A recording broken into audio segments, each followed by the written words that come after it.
Jenna Berman, thank you so much for coming on. How are you? I'm good. I'm just getting over some jet lag, so today is kind of the first day that I feel normal.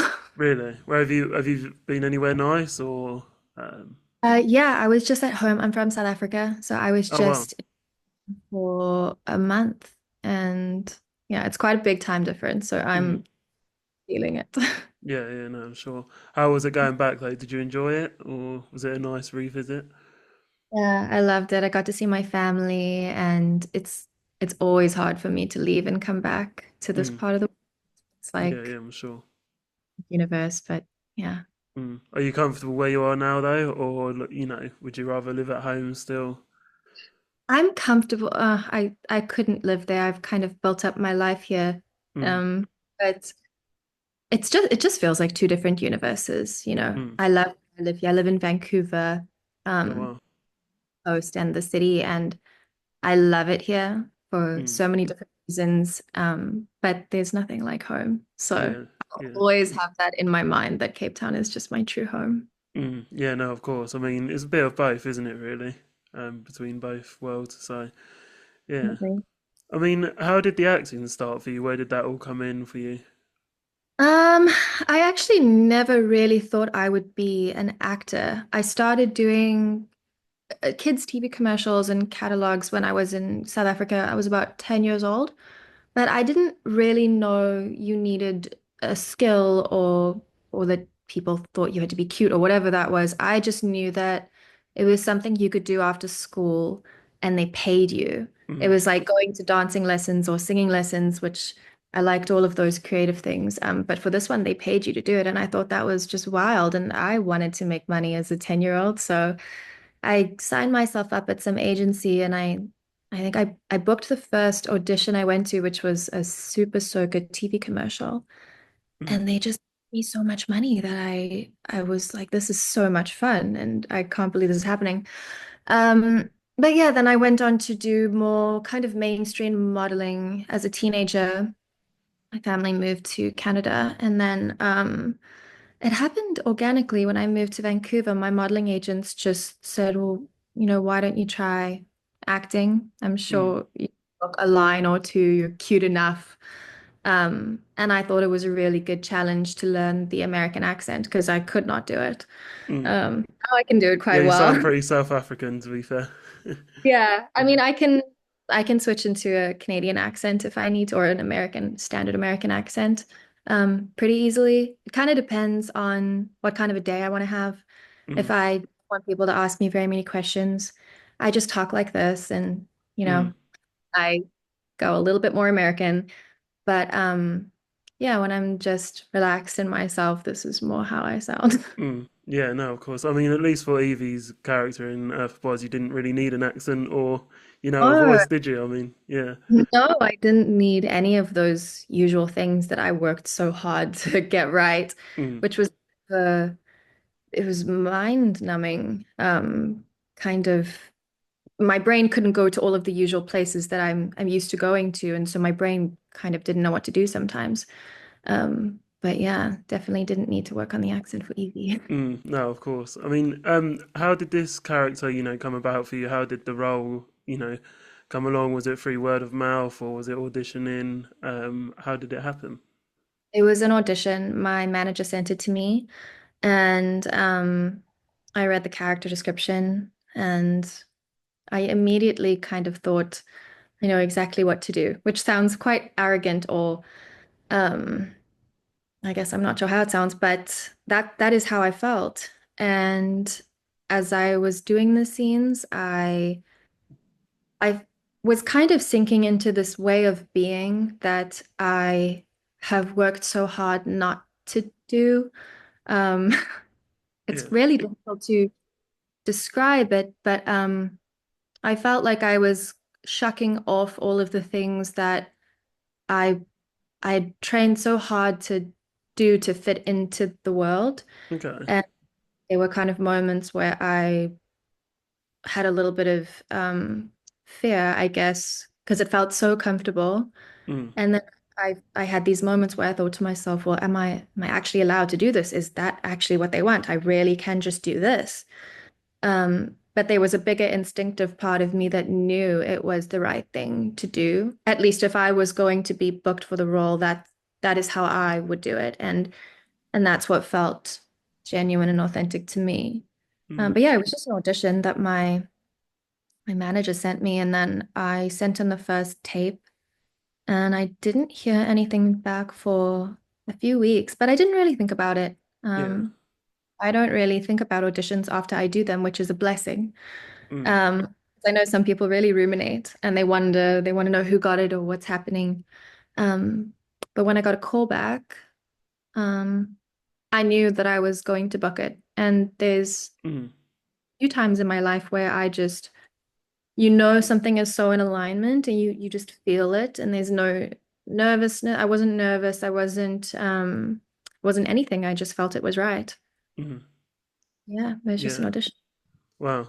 I mean, you seem to have heard back quicker than Rodrigo because I think he said his took a month for his Really? role. Yeah, something like that, something a bit longer than a month. So yeah, so it's interesting how there's different time lengths. That's what he Yeah. told me anyway. No, Yeah. I'm sure he's telling the truth. Mm, I thought for me, I knew that they were trying to match me to the younger version of me. mm, Uh, she's so yeah. lovely. But so I knew that was kind of coming into play, and they had to confirm that actress Yeah. before they could confirm me because she shot before me.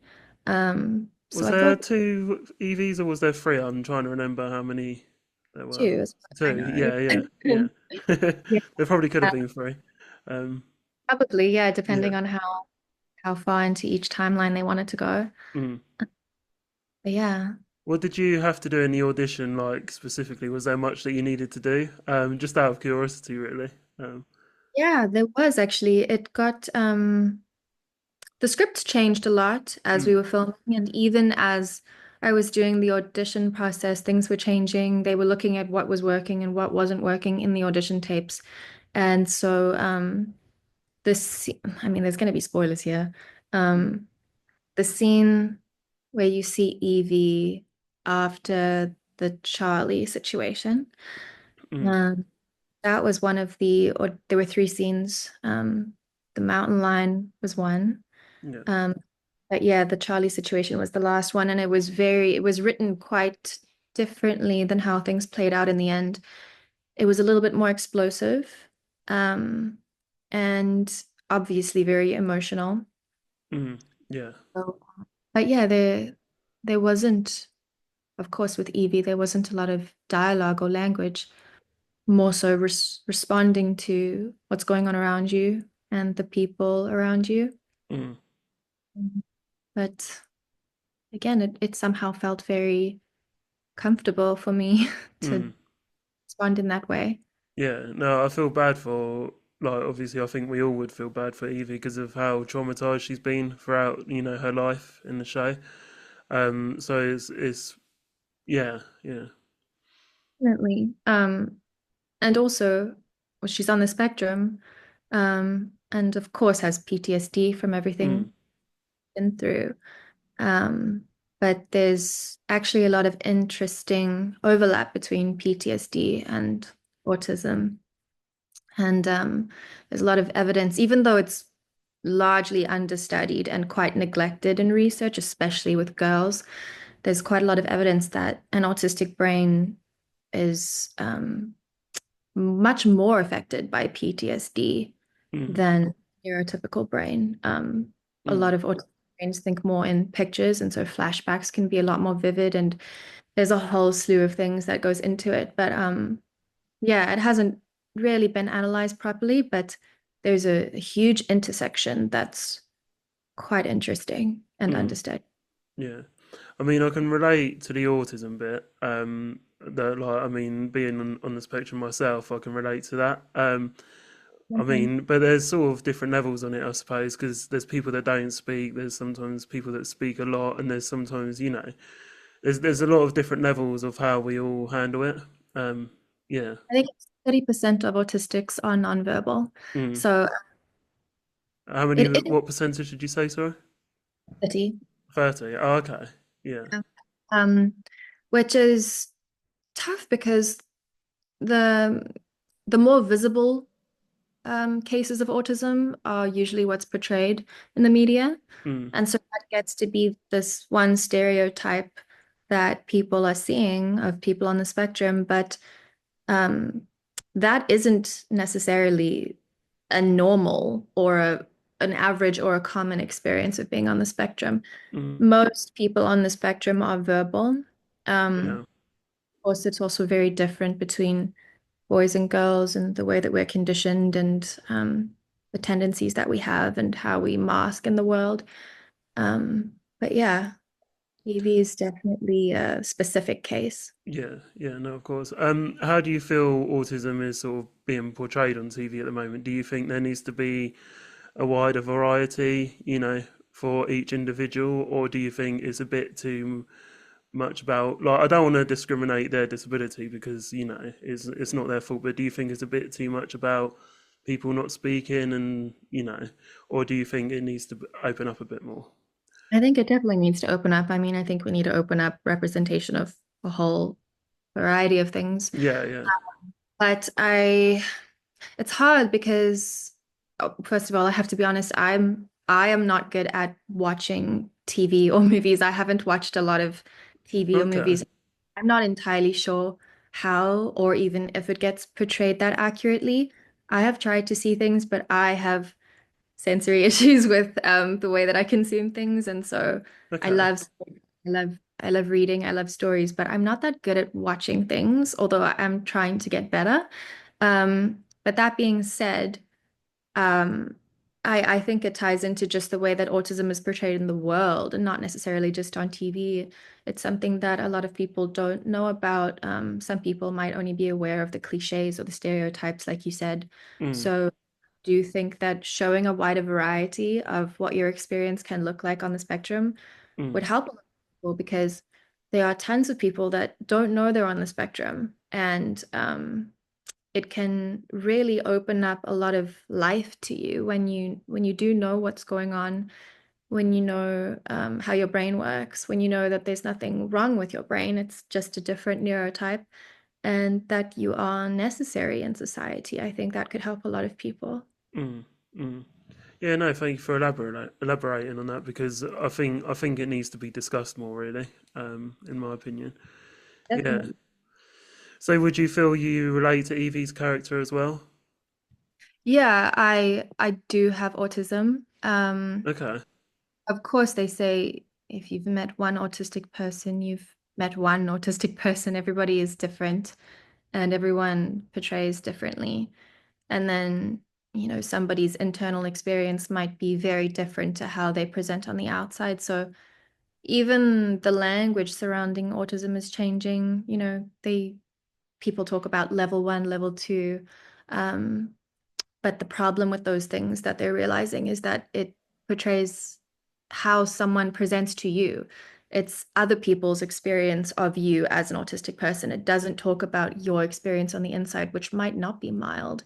It might be taking a tremendous amount of effort in order to appear Mm, quote unquote normal. mm, Um, mm, I definitely I learned a lot about myself in playing this character because I had kind of gone through this very long diagnostic process right around the same time I got the audition and was going through the audition process. So part of it was happening concurrently, and I still haven't fully really wrapped my mind around everything. It almost felt divine the way that it happened and the things that I learned about myself through Evie.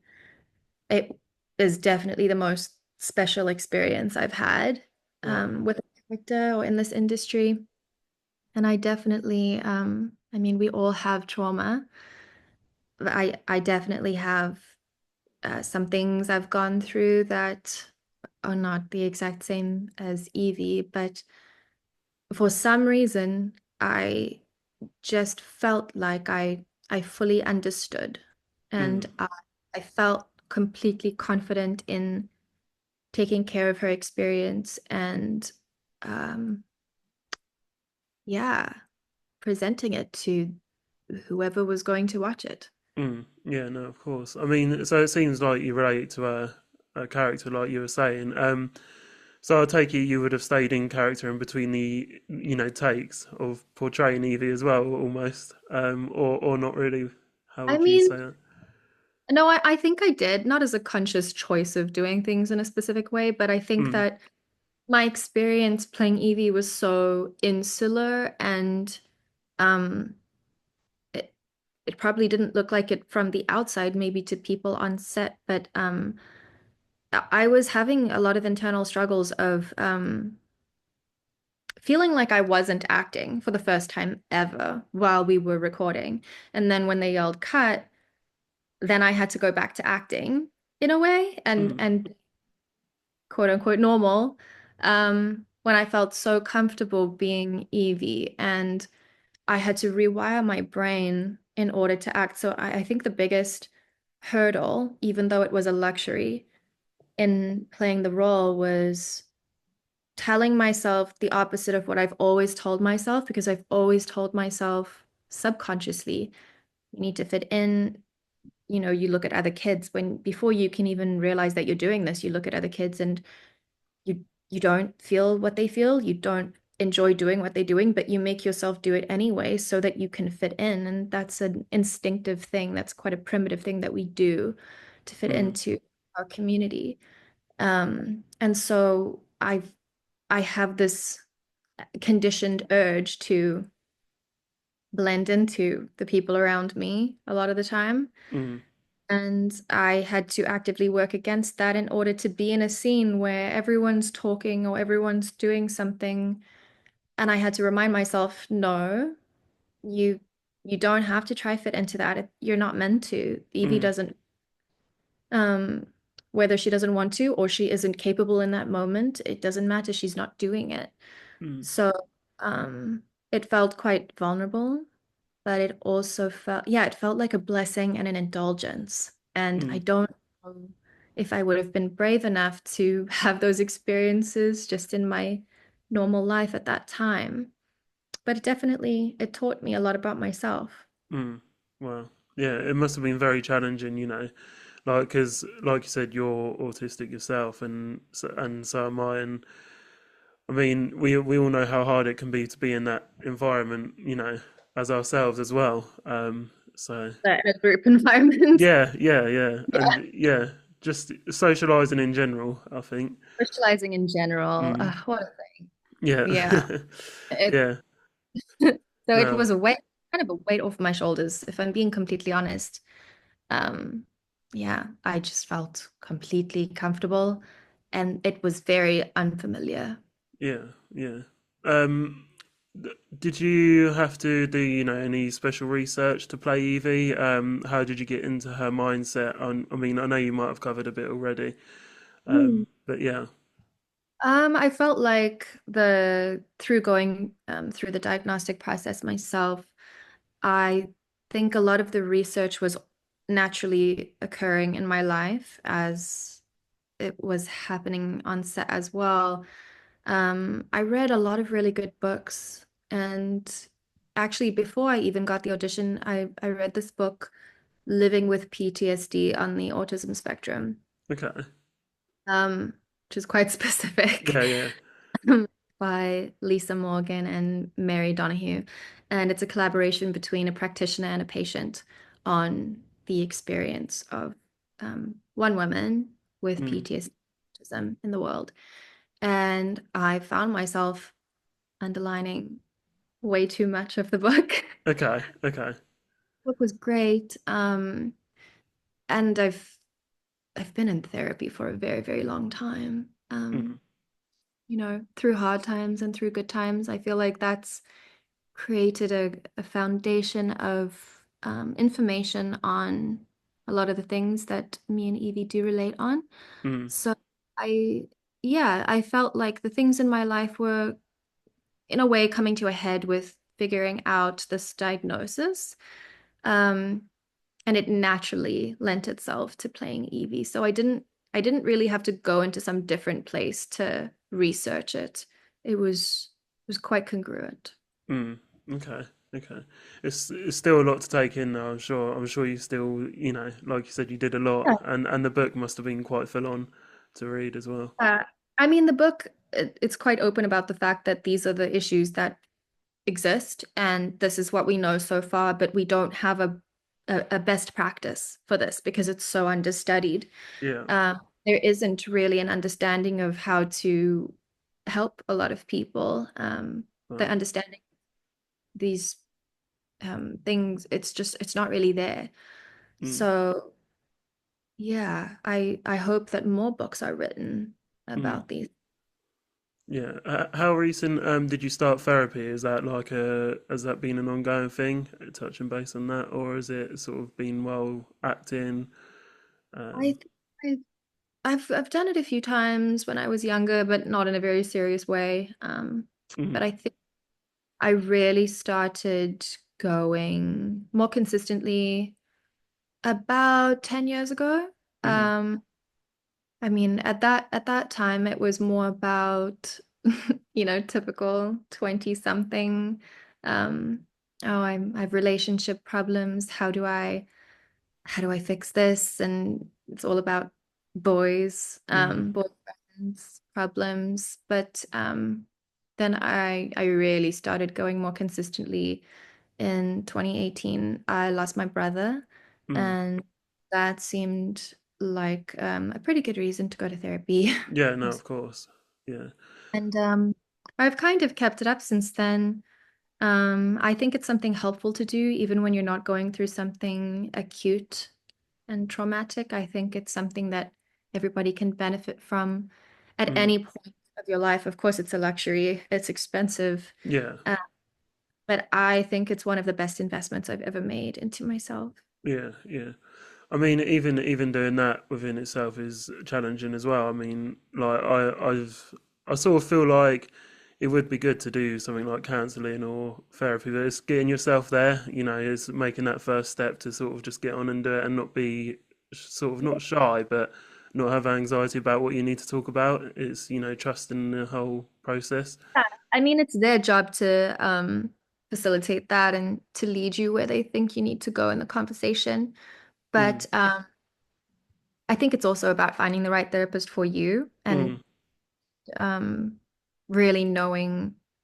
I guess part of therapy is learning about yourself and knowing what works for you and what doesn't. But um, there's also the added layer of when you are on the spectrum, the typical things that maybe they do in therapy might not work for you. And mm, so you can find someone who specializes in neurodiversity. I think that could be really helpful. yeah, yeah. Because I guess there's a lot of things you got to understand of what your therapist is saying as well. I mean, you got to take in their response to your feelings, and that's even quite a lot to sort of understand because they might not say it in the right way, or but Yeah, but you're allowed to it tell seems your to have, therapist. yeah, If something doesn't hit you the right way or something's not working for you or you don't understand, you can just say that, and a good therapist will be able to mm. figure it out. Yeah. I think that's what like I'm afraid of the most of things is people's response. That's a Yeah, but I personal think, thing. Yeah. yeah, that could be something that's really valuable to learn in therapy, though, Mm, because it is a very unusual dynamic where, in everyday life, we can't really control other people's response to us, and it can be hurtful, it can be traumatizing. mm, But in it's literally their job to cause no harm. yeah. So No, of um, course. a mental hurdle to get over to really trust in that. Yeah, yeah, no, of course. So continuing on about Evie, given her limited verbal communication as well, how did you approach expressing Evie's emotions and thoughts? I think that I, again, I didn't really have to come up with a specific approach. I found that with myself, when I'm going through something, my natural inclination is to withdraw into silence. And Mm, I can I can look very placid and calm on the outside, and what's going on inside does not match that at all. mm, And in my real life, have to work against completely withdrawing into silence if I'm going through anything. So, I completely understood why. Um, why the silence was there. Whether that was completely just autism or the PTSD on top of that, it just made sense to me. Mm. Yeah, like of Yeah. course, why would she talk? Yeah, yeah, no. I mean, so it must have been quite a big deal with the episode where Evie, she must have been way out of her comfort zone when Ish got eaten by the, is it lion or is it a tiger? A mountain lion. Yeah, mountain lion. So that must have been, a complete different story for Yeah, yourself and her. yeah, I think by that point she'd found a community. And Yeah. even if she might not be able to verbally express that feeling of belonging or appreciation, I think when it comes down to it, it's not that Evie doesn't understand what's going on. It's not that she's not observing everything and fully Mhm. aware of everything going on around her. So, She's probably more aware. She's probably more aware than others. So hyper aware. yeah, Yeah, yeah, definitely. Hyper vigilant, hyper aware. And I think, yeah, I think in that moment, there was only one thing that she could do. mm, And, a lot of autistic and traumatized people are extremely resilient. Um, the reason that they're still alive is resilience. And I think that goes for Evie as well. mm, And so when it comes to Shav, you are capable of pretty much anything. yeah, no, definitely. I mean, how did you approach the scenes where Evie couldn't speak much, but still had to express herself as well, on that Um, level? I think it was just natural. It was kind of it made sense to me. You know, the writing was really good. Hmm. Um, I didn't feel like I had any bones to pick about her reactions. Um, yeah, it just made sense. Mm, So, and also most of communication is not verbal, regardless of anything. mm, So it almost felt easier to communicate without the hindrance of language. I mean, language is just this thing that we use to try and convey a meaning of something. It's not an inherent understanding of something. It's very flawed. It's incredibly imperfect, and it fails me a lot of the time. mm, I've put a lot of effort in my life in articulating myself to try and not be misunderstood.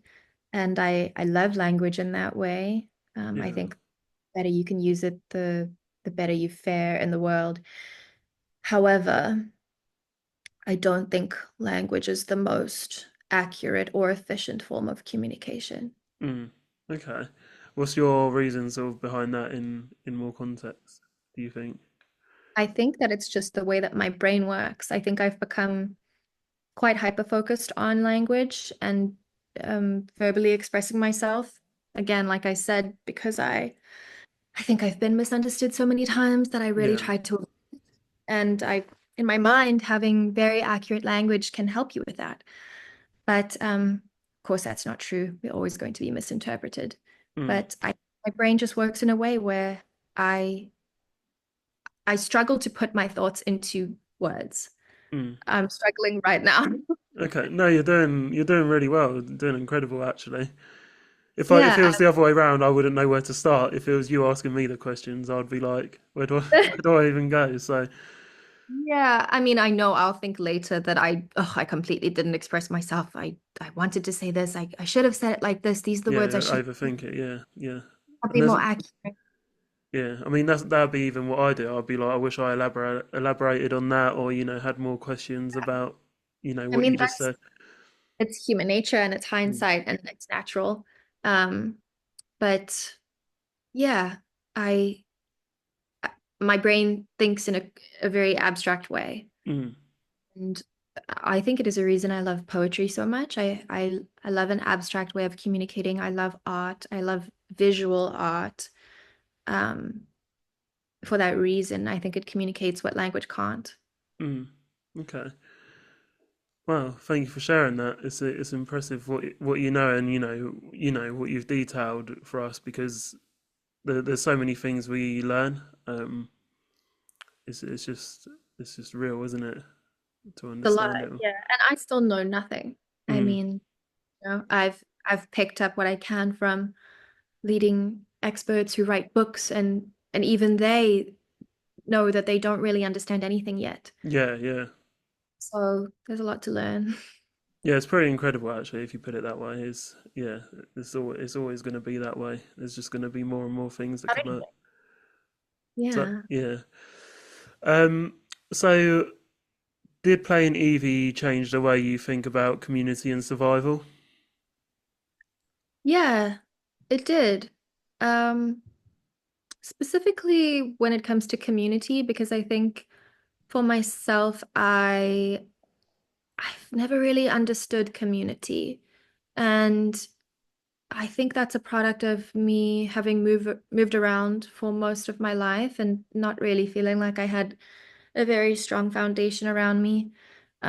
There were a few times, I mean, when I was a kid and I lived in Cape Town, I lived there for a solid chunk of time, and I did feel like I had a community around me, but I didn't realize it until it was gone. And after that, I traveled so much. Mm, Landing in Vancouver, I do feel like I have an amazing community around me. But that being said, I am a very introverted, withdrawn person, and I find it difficult to rely on people around me or even to know when I'm supposed to be asking for help with anything. mm, So I'm very comfortable being the community and helping anyone around me. It's instinctive to a fault, but I'm not that good at accepting community. okay. But obviously, looking at Evie without community, she would be dead. Mm, yeah, yeah, The reason she exists is this community taking her in and forming around her. yeah, yeah. So, yeah, it at the end of the day, it is the most important thing. And Mm. that is something that's been studied in psychology. Yeah, yeah. But I mean, you never know with Evie herself, as she seemed to have got quite to, you know, a good age to sort of be found by Ish. I mean, she could have survived. You never know Yeah, how I mean, later on in the series she could have been found, or you know. yeah, stories have happened like that in real life. I read this book about a girl who was kind of dumped in the jungle. She got kidnapped and then they dumped her in the jungle, and it's called The Girl with No Name. I can't remember who wrote it. I should have looked. But yeah, people are capable of extraordinary things, and children are. I think she would obviously be quite different if she was found a lot later on. Yeah. But yeah, community changed everything for her. Mm, Yeah. awesome. It's good. It's good. Nice bit of you know, positive story for her, I think. Um, yeah. How did the crew help you get into the mood of the post-apocalyptic world, would you say? Oh, we had such a good crew, cast, crew, everyone. It was no complaints. It was amazing. I think, first of all, when you are spending so many hours with the same people every day, you kind of do become your own little post-apocalyptic tribe. You're very isolated from the rest of the world. So there was already this, feeling of, um, yeah, isolation in a way. Um, but everyone was just so amazing. The makeup team was amazing. The set deck was amazing. Everything was so real and realistic that it it did feel it felt real. Yeah. Mm, yeah, I bet. I mean, like, is there any fun facts about being on set that people might not know about? Was there anything, you know? Um, Gosh, I'm sure there's a lot that is just not going to come to my mind right now. Yeah, yeah. I will say I like really badly injured myself with the mountain lion scene. Okay. Okay, I what was that? It was this kind of like a stunt in a way, I guess. I had to run and pick up Joey and then twist him around, put him down right next to me as we started running, and Okay, at yeah, yeah. the same second-ish fell into the place that I had just lifted him from. And so we did it so many times, and one time, as soon as I whipped us around and put his feet down, our feet got tangled and we just face planted right down into the ground. And they kept filming, so we had to get up and keep going. And I felt my foot really didn't feel right. But you Mm, don't want to, I know, of course, we're supposed to say if you're injured or whatever, but we were losing light and I just wanted to get the shot and it wasn't broken or anything like that. But I ripped these tendons in my foot Ouch. and I didn't realize that actually takes a lot longer to heal than a broken bone because there's Wow. not a lot of to ligaments and tendons. So that happened. And I limped for a lot of the filming. Mm. But yeah, I tried to hide it because you also don't want to like draw that attention to yourself. But that happened. I will say, I know you interviewed Rodrigo, Yeah. and every day with him was just hilarious. He is so funny. He also would, you'd go into the makeup trailer in the morning and he would have printed a picture of himself smoking a cigar and it would just say cast member of the day. And Yeah. you just wake up in the morning and he's deemed himself that. So it added a lot of levity to Mm. sometimes really heavy subject matter. Yeah, yeah. I feel like he's quite funny actually. He was like, "Oh yeah, I'm number three on the cast lineup." Like he was like, that kind of guy. I was like, yeah. And he's just light. I think being around him added years to my life just because everything he does is so Mm. funny. Yeah, no, of course. What was the longest day filming? Out of curiosity, how long were you filming for? Longer? Well, what was your longest day filming? I Yeah. mean, long days is quite normal in film. 12 to 14 hours is pretty normal. Wow. I remember my longest day, but I do know that, especially with the mountain lion stuff, when you're trying to match weather conditions outdoors, some days I would go in, do hair and makeup, get ready to film something, Mm. and then we just couldn't do it because the weather wasn't right. It was pouring rain. And so there were a lot of days where you're just working against that, or you come in for nothing and go home and try again tomorrow. Um, but I can't remember the longest day. There were definitely some long days though. Mm. Yeah, I'm sure. Yeah. Nothing inhumane, nothing where they're actually torturing you. No, Uh, no, of course. it's normal. Yeah, yeah, just normal filming days. Yeah, that's how it is. How did you imagine the mountain lion being there? Just out of curiosity, like how did you sort of? Because it's Oh, yeah, they had actually, they I had a real actually one. No, I'm joking. loved if they had a real one. They had this cardboard cutout that kind of came out of the woods just to Really? give, yeah, just to give an eye line. I have actually really funny photos of it. And yeah, they had it just to give an eye line of where you were supposed to look and I guess what it would look like. And then for the footage of Ish getting attacked with the mountain lion on top of him, they had a guy with these furry paws and he was just swiping at him like That's hilarious. close on Alex and it was one because he was like straddling him and just like these mitts with these claws. I'm sure there must have Um, been many outtakes for that moment. I'm sure yeah, it I was mean, funny. of course they shot it in a way where it looked realistic and it was cut into the rest of, CGI and everything. It's incredible what they do. Yeah. Yeah, it was very entertaining to watch that day. Mm, mm. I'm Yeah. sure it was a funny moment. Yeah, I would Yeah. say that was probably one of my favorite things to film, and I wasn't even in that exact moment, but I was Mm. there watching. Yeah. Yeah, how do you think Ish felt with someone climbing on him like that for an episode? I mean, you mean I mean, Alex? Alex. Yeah, I should say his real name, really, shouldn't I? Oh, he's such a professional. He's the best. Mm. He'll do anything to get a good shot, and whatever needs to be done, he's down to do it. I don't think he had a second thought about whichever way it had to be Yeah, done. I'm sure he just had fun with it. He seemed yeah, like he was having fun with it, but yeah. it was quite grueling. I mean, he had to be screaming and he had, fake blood all over him.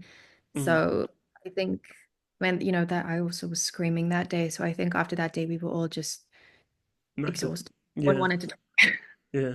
I've just started watching him in Vikings. Actually, it's a bit late, but it just got Yeah, added to Netflix. It's actually pretty good. So people love that show. yeah, Yeah. yeah.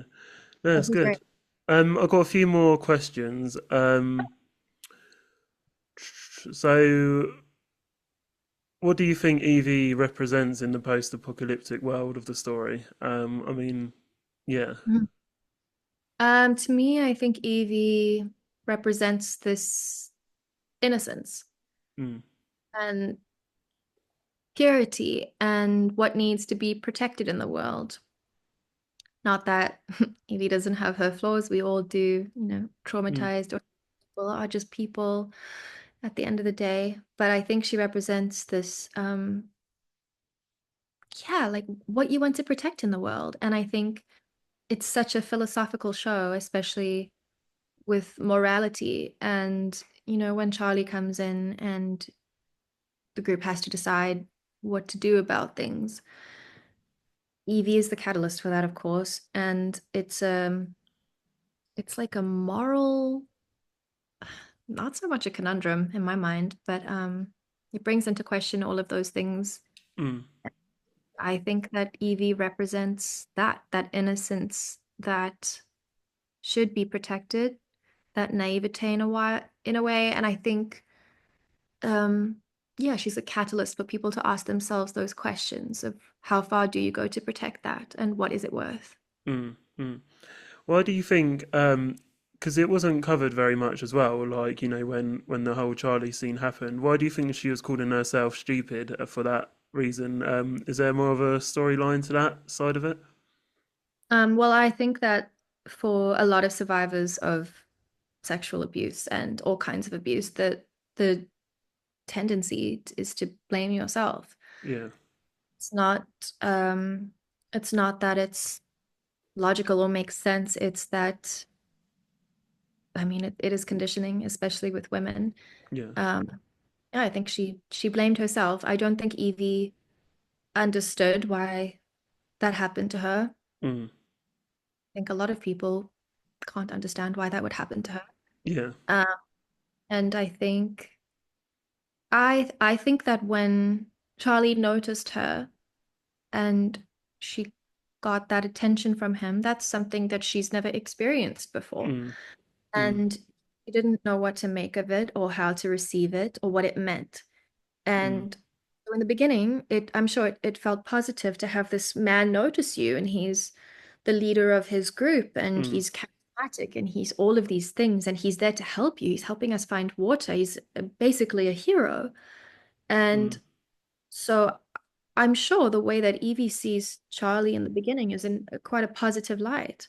You know, mm, um, he's been through a ton of trauma, but when it comes to the amount of people that she's met, she's also been quite sheltered mm, just by being in a post-apocalyptic world, mm, as tight-knit community. So I think she blames herself, and that is unfortunately very commonly how it goes. And mm. that's why herself stupid. Yeah. Okay.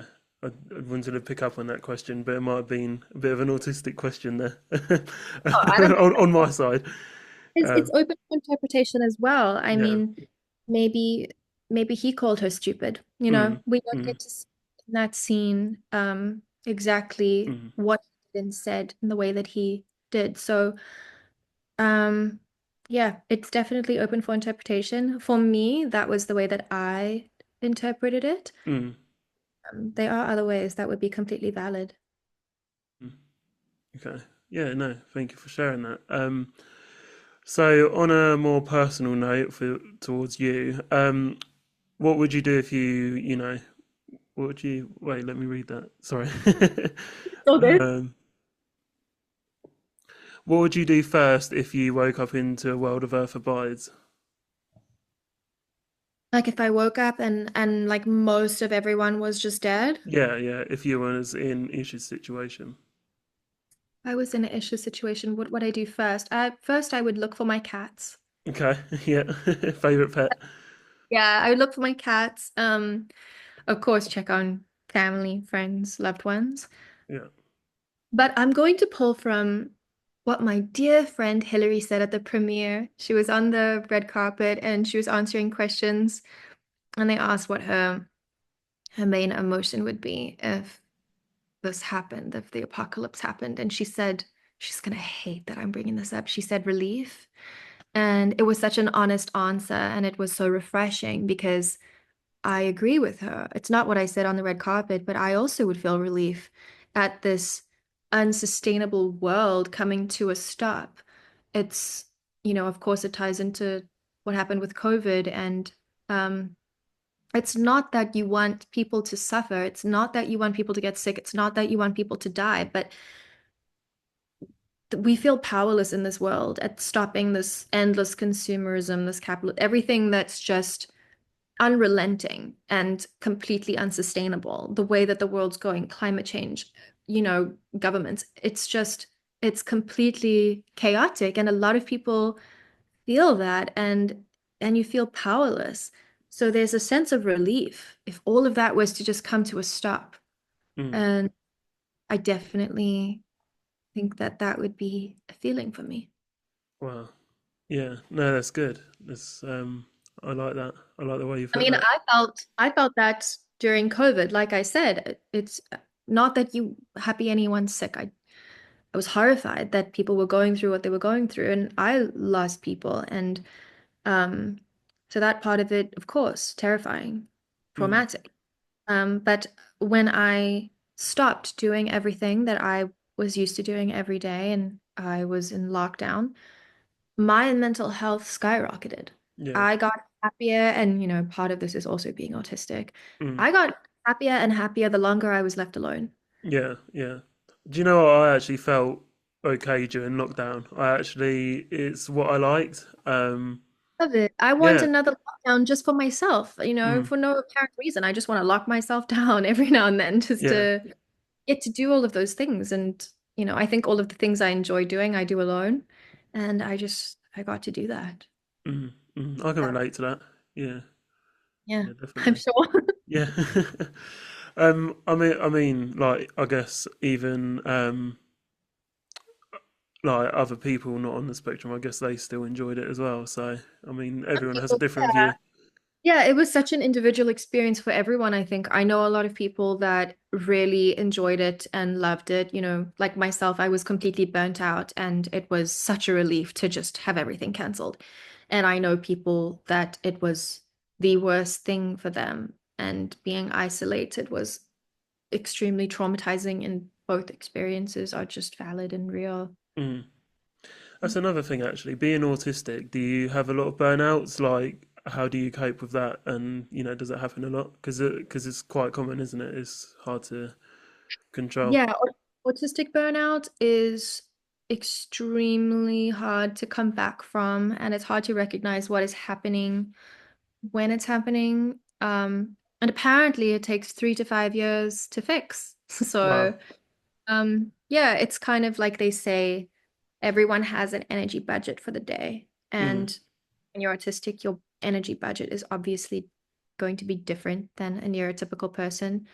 And so when you mask and camouflage your struggles to try and keep up with whatever's expected of you, you're borrowing energy from tomorrow. And you can only borrow so much energy before you just hit burnout. So for me, yeah, I think I've been chronically burnt out hmm, for years. Yeah, Like yeah. a very long time. I'm trying to work on that in therapy with not overworking. My goal for 2025 is to work less Mm. and achieve less and produce less. That's Yeah. the thought. I need to do less. I also have ADHD, so Yeah. those things really come together to give me some very specific interests that I get very obsessive about and Mm. makes me very good at the things that I become obsessed with. But yeah, it's very difficult to rest. Mm. No, it is. Yeah, 100%. I know. I mean, we all recover from the burnouts, like in different lengths, don't we? And it's that one small thing from someone else that can just, or someone else, or something that can just cause it as well. Um, Yeah, usually it's been building up to a point where one thing can just tip you over the edge. But yeah. I mean, it's scary. Even in some of those books that I read, autistic burnout can be permanent if Mm. you. Wow. Yeah, I haven't seen it that far. I haven't heard of that actually. And neither had I. And I mean, like I said, there's not enough research on it, but it's bad, and that can often cause people to go nonverbal. Yeah. Yeah. No, of course. I mean, I feel like we could have so many conversations about that. The autism and the ADHD. I feel like that could be something to look at in the future for more episodes to make awareness of people. We would have to There's a look lot into. Yeah. So I've got a couple more questions back to the acting. What do you hope audiences understand about Evie after watching the series? I hope that people understand that she makes perfect sense and she's perfect just the way she is. Mm, And everything that she sometimes says and does, it makes sense. mm, I hope people also understand that while she has this intersection of trauma and being on the spectrum, being on the spectrum itself is not this you're not broken. mm, It's just a neurotype. There's nothing wrong with you and neurodiversity is actually quite necessary in society. mm. I hope that's the takeaway. Yeah, yeah. Maybe people will get there, and we will get there Yeah, ourselves as well. yeah, I mean, actually, when I got my diagnosis, the doctor who went through the final evaluation with me and explained things to me, she told me about research on bees, and they are autistic bees, and they are completely separate from worker bees and nurse bees and all these other roles that bees fulfill in the hive. And if there are too few autistic bees, the hive dies because you do have a role and you are necessary, and Mm, your brain is not supposed to work in the way that everyone else's brain is working. And you bring something different to survival and to the community. You can't think outside the box. You see things in a different way, and it's necessary. wow, that's actually an amazing, elaboration and Mm. comparison. To be fair, I quite like that. Yeah. Yeah. I feel like everyone needs to hear that clip, so I think that one's going to be the main point. So that's Yeah. great. Yeah. Go for Well, it. actually, there's a lot of main points. I mean, there's so much to post from this, so it's And it incredible. definitely, yeah, that definitely stuck with me when she said it. So I think it explains things pretty well. Mm. Yeah, no, of course. Just out of curiosity, what was your favorite scene? Hmm. Considering the experience. I think okay, well, I loved the mountain lion scene just because it was so much fun to watch how it was filmed. Yeah. Um, I also loved the scene where Charlie looks at me from across the fire, not because of the scene content itself, but there was a ferret right next to me, and I really just loved this ferret next to me. But strangely enough, the main thing that comes into my mind of my favorite scene was that scene where right after the Charlie incident, Evie is on the table and obviously, kind of hitting herself and calling herself stupid. And Yeah. I think when I think back to filming that, obviously it's quite a loaded, heavy thing to do. Um, but the way that the director, Stephen Campanelli, handled it made it so comfortable for me, even in the discomfort, the way that and I just met him right before we filmed that. He came right up to me and he shook my hand and he said, "This is how I see this, and this is how I want to do it. Is that okay with you? Do you agree? Does that work for you? Do you need anything?" Wow. And just knowing how he wanted it shot and how he envisioned it made the experience um strangely healing in a way to act that out. Like I said, I understand Evie's reactions to things inherently for some reason. So I just felt really supported by everyone around me, Mm. and it was one of my best experiences being on set. Yeah, he sounds really caring and reassuring, actually, the way you're describing him. So, yeah. Yeah. Honestly, one of my favorite people. I love Mm. him. Just really quickly, I forgot to add this in. Was there a specific reason to why they wanted to put autism into the show for a character? Is there anyone else that's diagnosed, like any writers, producers? Is there a real Not that, reason, or did it just sort of happen from the book? Or yeah, yeah, there's not that I know of anybody, one of the writers, although they could be that I'm just not aware of. yeah, yeah. But I think it was a way of updating the book, and the book was written, I think, in the 40s. Mm, So a lot of our understanding of humans has evolved. And I think probably it was looking at the subject matter in the book. And in the book, you don't get Evie's perspective, right? You mm, don't, there's nothing that tells you what's really going on for Evie. mm. So I think it was a more evolved interpretation of how Evie is portrayed. Yeah, no, of course. Thank you so much for covering everything. I just wanted to clear that up, and it's been amazing chatting. Is there anything else you're working on? Are you working on any other projects? Can we expect more from you? Well, I just got back from South Africa and I've been working on my wildlife photography. Oh, So wow. thousands of pictures to go through, and yeah, I'll be posting some of that. That's my ultimate passion in life, is doing wildlife photography. Wow. um, Photography in general, anything creative, I guess. Yeah. So that's what I'm currently working on. Wow. Yeah, It's another side hustle. That's cool. Yeah, I like that. I love it so much. Yeah. um, so yeah, Yeah. that's What are you going to do with it? Are you going to sell the photos, or is it just something that you can share with people and, Yeah, I mean, so ultimately, I would love to be sent on assignment to cover these topics in the wild. mm, But yeah, I've been selling prints for quite a while, and typically what I'll do is, for instance, if I sell a print of a mountain gorilla, I will donate part of that money back to the organization that helps protect them. So I've kind of gone around to all these different places in Africa and shot these different wow. animals. Stop saying I shot these animals, because some You sound like a killer. I photographed them. I photographed these animals.